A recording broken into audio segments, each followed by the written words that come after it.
할렐루야. 날씨가 많이 따뜻해진 것 같습니다.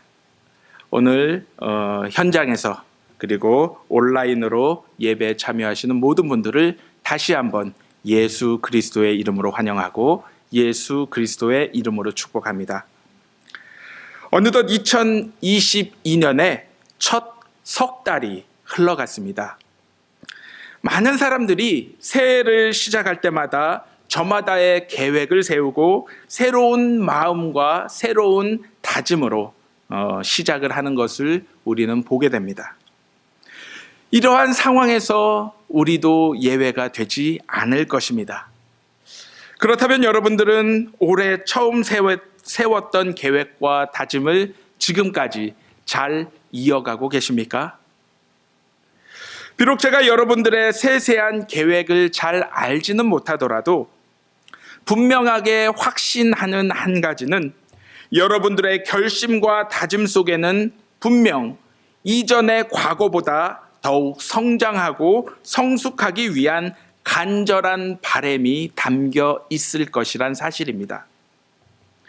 우리 교회도 2022년 표를 정했습니다. 여러분들 다 알고 계시죠? 히브리서 3장 1절 말씀을 토대로 예수를 깊이 생각하라라는 슬로건입니다.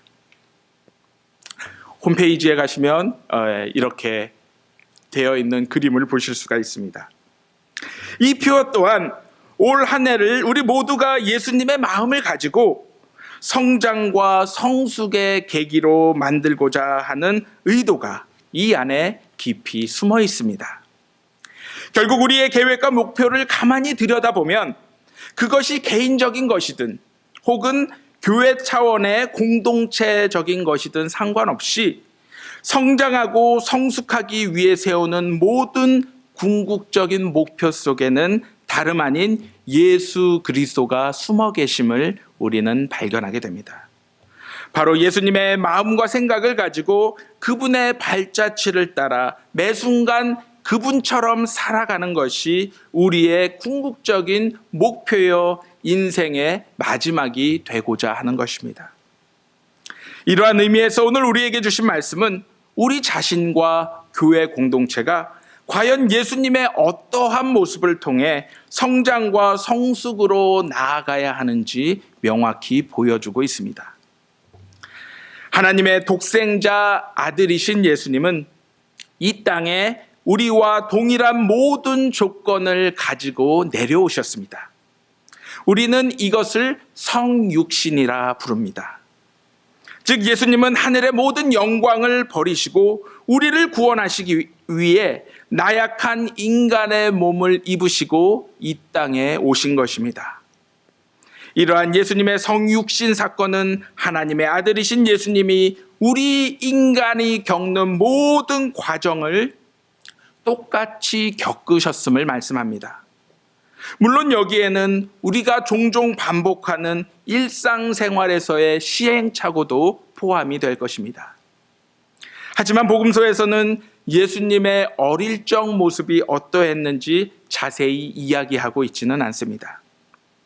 그나마 오늘 우리에게 주신 말씀이 예수님의 어릴 적 모습을 조금이라도 엿볼 수 있는 유일한 말씀이 되고 있습니다. 누가복음 2장 52절 말씀은 예수님의 어릴 적 모습을 이렇게 요약하고 있습니다. 예수는 지혜와 키가 자라며 하나님과 사람에게 더욱 사랑스러워 가시더라. 한마디로 예수님의 모습은 어느 한 부분에서만이 아닌 다양한 차원에서 균형 있게 사람들에게 선한 영향력을 끼치고 행사하며 성장하셨음을 발견하게 됩니다. 바로 이 점이 예수 그리스도를 주인으로 고백하는 우리 모두가 궁극적으로 추구해야 할 신앙의 모습이요 성장의 기준이 되고 있는 것입니다. 먼저 예수님은 지혜로 표현되는 지적인 면에서 성장하셨습니다. 제가 중고등학교 시절 매해가 시작될 때마다 올해는 꼭 성경을 통독하겠다라고 다짐했던 기억이 있습니다. 물론 성경 통독을 완수했던 해도 있었지만 대부분은 작심 삼일로 끝나버리고 말았습니다. 그 당시 많은 교회는 성경 통독을 통해 하나님의 말씀에 대한 지식을 쌓고자 부단히 노력하는 분위기였습니다. 물론 성경을 읽지 않는 것보다 읽는 것은 중요합니다. 하지만 무작정 성경을 많이 읽는다고 하여 그 모든 말씀이 우리 영혼의 살과 피가 되어 돌아오는 것은 아닙니다. 즉 오늘 본문에 등장하는 예수님의 모습과 같이 그 말씀에 질문하고 토론하며 그 말씀 이면에 숨어있는 하나님의 뜻을 발견하여 우리의 마음속에 새기게 될 때 비로소 하나님의 말씀이 우리 삶의 지혜가 되어 돌아오는 것입니다. 미국 사람들이 지혜와 지식을 구분하기 위해 가장 많이 사용하는 예화가 바로 토마토에 관한 이야기일 것입니다. 즉 지식은 토마토가 과일이 아니라 채소라는 것을 아는 것이고, 지혜는 과일 샐러드에 토마토를 넣지 않는 것이다라는 이야기입니다. 다시 말해 지식은 아는 것이고 지혜는 이해하는 것입니다. 그러나 우리가 여기서 착각하지 말아야 할 사실은 지식이 많이 늘어난다고 하여 지혜가 그에 비례하여 늘어나지는 않는다라는 것입니다. 오히려 지식이 늘면 그로 인해 덜 지혜로워질 수도 있는 것입니다. 우리는 이러한 예를 예수님과 대립하는 서기관과 바리새인들의 모습에서 쉽게 발견할 수가 있습니다. 이것은 우리의 삶에서도 마찬가지입니다. 우리가 하나님의 말씀을 다른 사람들보다 먼저 그리고 오랫동안 알아왔다고 해서 우리에게 하나님의 지혜가 자동적으로 늘어나는 것은 아닙니다. 오히려 우리가 하나님의 말씀에 대해 많이 알기에 잘못된 길로 향할 수 있는 가능성이 어쩌면 더 클 수도 있는 것입니다.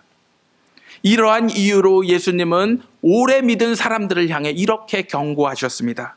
먼저 된 자가 나중되고 나중된 자가 먼저 될 것이다. 지식은 소유하는 것이지만 지혜는 실천함으로 얻어지는 것임을 기억하시기 바랍니다. 예수님은 12살 소년 시절부터 이미 성전에서 많은 선생과 더불어 말씀을 듣고 묻고 답하기를 즐거워하셨습니다. 단순히 듣기만 하고 읽기만 하는 신앙은 우리의 삶에서 힘이 없습니다. 오히려 성경을 단순히 다독하는 것보다 말씀 속의 의미와 의도에 대해 왜 그렇게 말씀하셨는지 씨름하며 궁금해하고 묻고 듣고 답하는 과정이 우리에게도 필요한 것입니다. 신앙은 이러한 과정을 통해 지혜롭게 자라고 그러한 신앙인이 비로소 자신의 삶에 실제로 닥쳐온 악한 생각과 행동들에 대하여 담대히 맞설 수 있는 것입니다.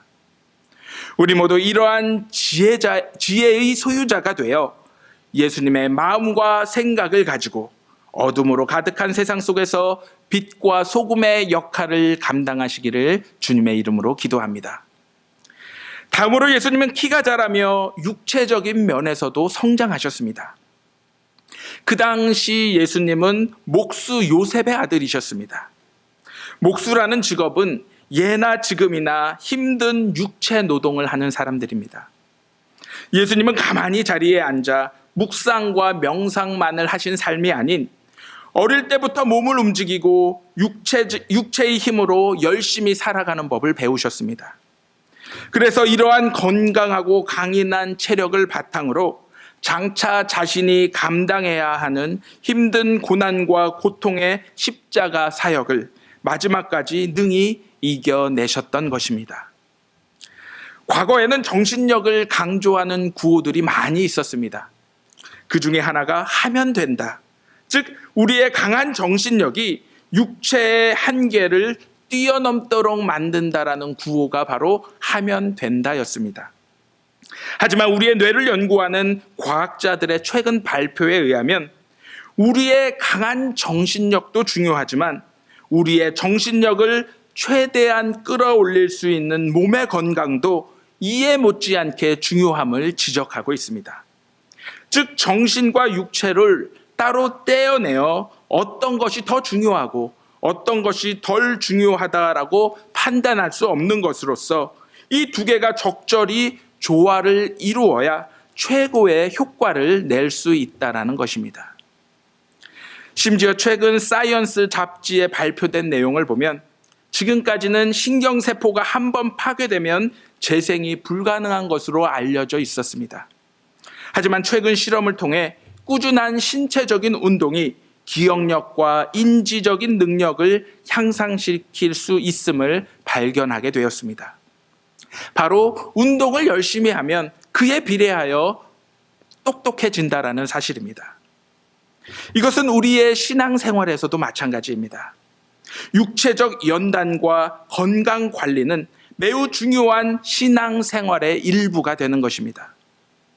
얼마 전 한 예배에서 은퇴하신 목사님이 이러한 설교 말씀을 하시는 것을 들었습니다. 교회와 성도를 섬기는 목사의 체력과 건강은 성도들을 향한 최고의 사역이다. 오늘날 교회는 영적인 가치를 우선하며 우리 몸이 가진 능력을 소홀히 하는 경향이 있습니다. 또한 노동의 가치를 폄하하거나 육체 노동자들을 상대적으로 낮게 보는 면도 있습니다. 오히려 그것은 우리가 균형 잡힌 신앙을 가지고 있지 못함을 명백히 보여주고 있는 증거가 되고 있습니다. 이 시간 예수님의 모습을 다시 한번 보시기 바랍니다. 예수님은 육체적으로 연단된 건강한 체력을 바탕으로 하나님의 일을 성실히 감당하셨음을 기억하시기 바랍니다. 또한 예수님은 하나님의 눈에 한없이 사랑스러운 모습으로 영적 성장을 이루어 가심을 오늘 말씀을 통해 우리는 발견하게 됩니다. 즉 예수님은 건강한 육체 속에서 하나님과 끊임없이 영적인 사귐을 이어나가셨습니다. 바로 기도와 말씀 묵상을 통해 하나님과의 친밀한 관계를 지속적으로 이어나가셨던 것입니다. 예나 지금이나 부모의 충분한 사랑을 받고 자란 자녀들은 더욱 성숙하고 건강한 인격을 가질 수 있다고 합니다. 바로 예수님은 하나님 아버지의 사랑을 누리고 느끼면서 온전히 자라셨습니다. 이렇게 성장한 예수님은 세례 요한에게 세례를 받으실 때 하늘로부터 들리는 이는 내 사랑하는 아들이요 내 기뻐하는 자라라는 하나님의 음성을 듣게 되었습니다. 이러한 확신 속에서 예수님은 자신에게 주어진 이 땅에서의 사명을 마지막까지 잘 마무리하실 수 있었습니다. 이것은 우리도 마찬가지입니다. 우리도 우리의 의지와 소망을 제일 먼저 앞세우는 삶이 아닌 하늘로부터 들려오는 하나님의 음성을 먼저 듣고 확신하며 순종하는 삶을 살아가야 합니다.